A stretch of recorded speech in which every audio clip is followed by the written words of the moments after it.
কে কে আছো যারা আমার মতো ভর্তা মাখনা এসব খাইতে একটু বেশি পছন্দ করো? যখন আর কোনো তরকারি পছন্দ হয় না, কোনো তরকারি খেতে ভালো লাগে না, তখন কেন জানি যে কোনো কিছু ভর্তা করে খাইলে একটু বেশি তৃপ্তি পাওয়া যায়।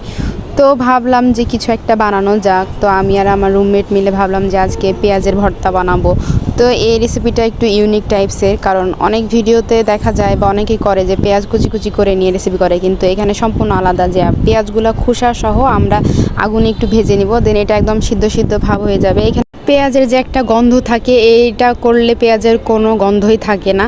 সো সরিষার তেল দিয়ে কয়েকটা শুকনা মরিচ খুব সুন্দর করে ভেজে নিয়েছি, তারপর খুব সুন্দর করে লবণ দিয়ে এখন মুছড়ে নিব। কিন্তু এই ভিডিওটা আমার কাছে নাই। একটু যদি ধনেপাতা কুচি থাকতো তাহলে আর একটু বেশি জোশ হইতো। তো এই তো আমার যে পেঁয়াজগুলো ছিল সেগুলো আমি খোসা ছাড়িয়ে নিয়েছি, তারপর খুব সুন্দর করে হাত দিয়ে চেপে চেপে, আমি আবার একটু চামচ দিয়ে চেপে চেপে